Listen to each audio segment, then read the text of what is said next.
SB મહિલા college દ્વારા cycle રેલીનું આયોજન। એસબી મહિલા આર્ટ્સ કોલેજ દ્વારા રાષ્ટ્રીય રમત દિવસ નિમિત્તે સાયકલ રેલીનું પણ આયોજન કરવામાં આવ્યું। આ રેલી ઝહીરાબાદથી પાનપુર પાટિયાથી કોલેજ સુધી યોજાઈ હતી, જેમાં કોલેજના તમામ સ્ટાફ તથા વિદ્યાર્થીઓ સક્રિય રીતે હાજર રહ્યા હતા।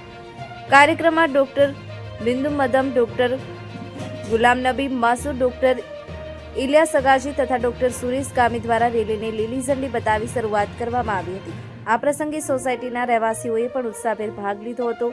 રેલી દ્વારા સ્વાસ્થ્ય જાગૃતિ અને પર્યાવરણ પ્રત્યેનો સંદેશ સમાજમાં પ્રસરાવ્યો હતો। Imtiyaz Shaikh, AB News Gujarati, Himmatnagar.